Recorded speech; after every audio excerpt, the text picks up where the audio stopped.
Application of the principles already set forth to the study of the evolution of the arts among the Oriental peoples. Egypt, the religious ideas from which its arts are derived. Developments that await its arts when they are transplanted amid different races. Ethiopians, Greeks and Persians. Primitive inferiority of Grecian art.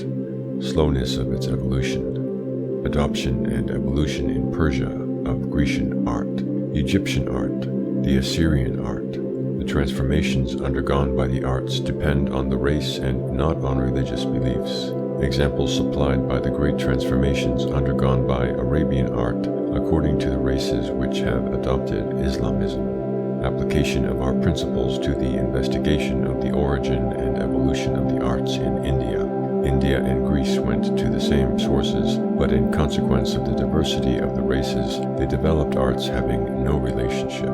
Immense transformations undergone by architecture in India among the different races in spite of the similarity of their beliefs. In examining the relations between the mental constitution of a people, its institutions, its beliefs, and its language, I have had to confine myself to brief indications. To elucidate such subjects, it would be necessary to pile up volumes. In the case of the arts, a clear and precise statement is infinitely easier. Institutions and beliefs are matters whose definition is doubtful, whose interpretation is obscure.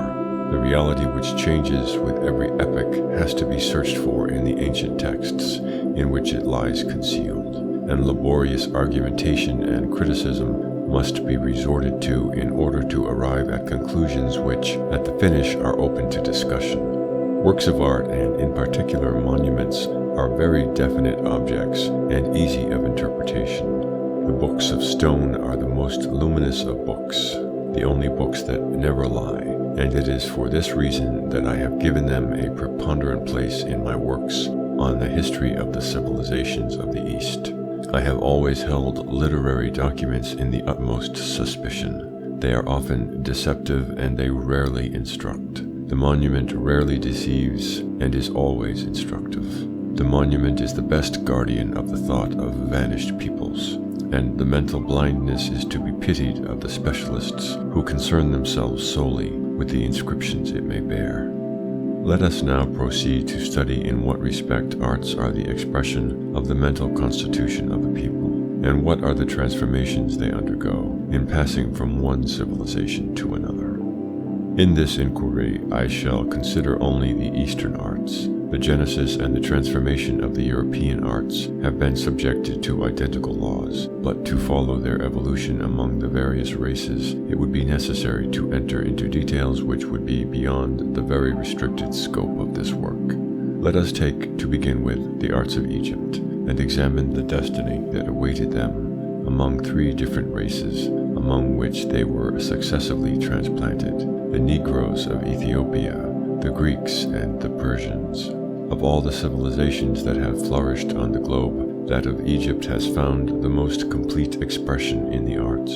It is expressed therein with such force and clearness that the artistic types that saw the light on the banks of the Nile could only be suitable to the Egyptians, and were not adopted by other peoples until they had been considerably transformed.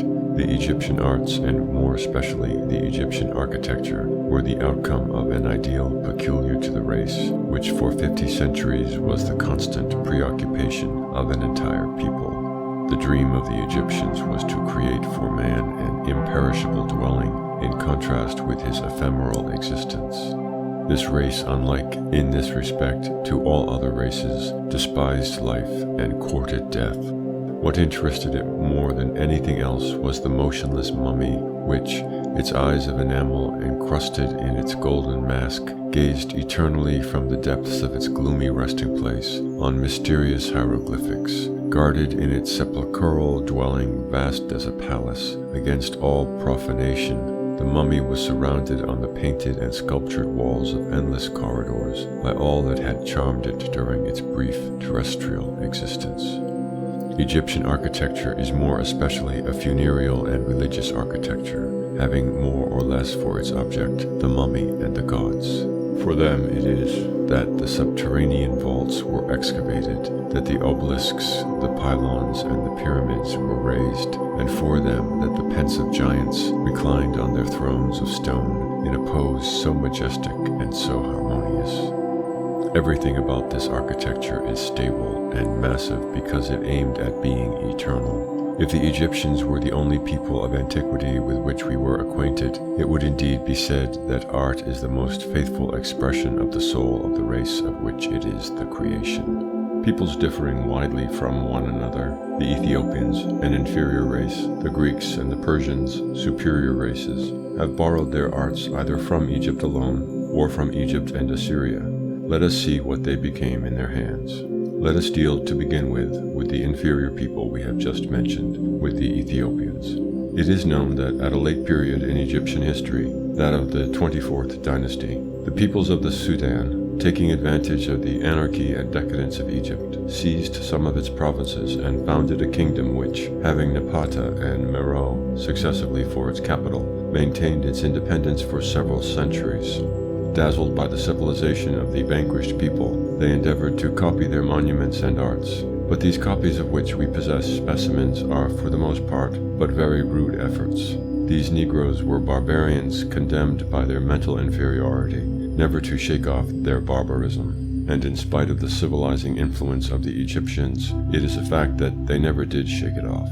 There is no example in ancient or modern history of a Negro people having reached a certain level of civilization, and on every occasion when a superior civilization, by one of those accidents which in ancient times occurred in Ethiopia and in modern times in Haiti, has fallen into the hands of the Negro race, this civilization has speedily reverted to wretchedly inferior forms.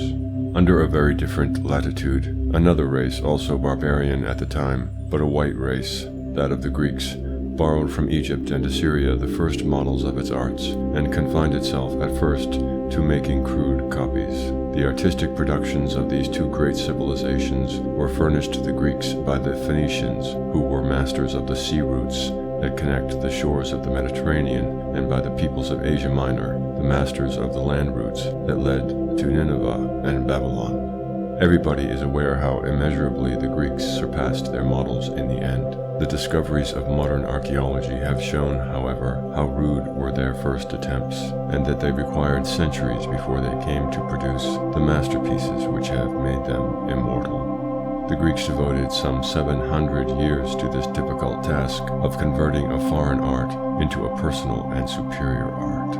But the progress realized during the last century is more considerable than that effected during all the preceding ages. It is not the superior stages of civilization, but the inferior stages that a people finds the most difficulty in surmounting.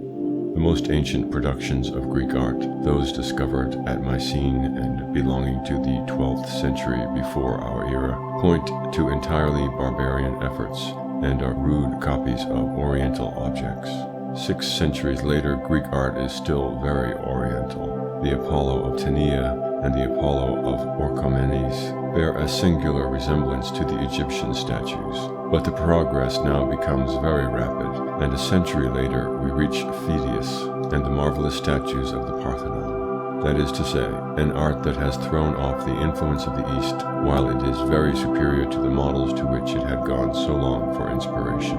Architecture followed a like evolution, though its successive steps are less easily established. We are ignorant of what the palaces of the Homeric poems, belonging to about the 9th century before our era, may have been like. But the bronze walls, the pinnacles brilliant with color, the animals in gold and silver guarding the doors of which the poet tells us, make us think at once of the Assyrian palaces, covered with plates of bronze and enameled bricks, and guarded by sculptured bulls.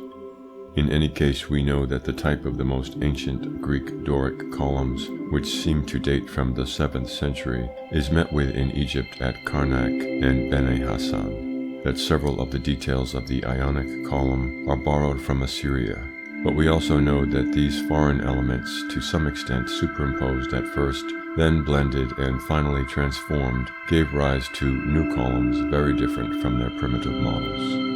At another extremity of the ancient world, Persia will offer us the example of an analogous adoption and evolution, though of an evolution that remained incomplete, because it was suddenly interrupted by foreign conquest.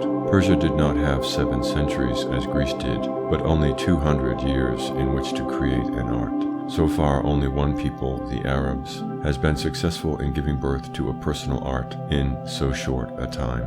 The history of Persian civilization scarcely begins before Cyrus and his successors, who succeeded 5 centuries before our era in taking possession of Babylon and Egypt, that is, of the 2 great cities of civilization whose glory illuminated at the time the Eastern world. The Greeks, who were to yield the supremacy in their turn, did not count as yet. The Persian Empire became the center of civilization until 3 centuries before our era. It was overthrown by Alexander, whose conquest at once removed elsewhere the center of the civilization of the world.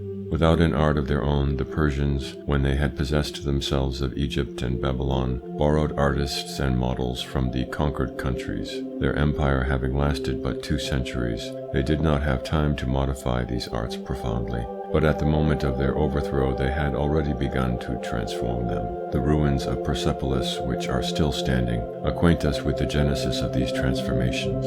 We doubtless meet in them with the fusion, or rather with the superposition, of the arts of Egypt and Assyria, mingled with some Greek elements.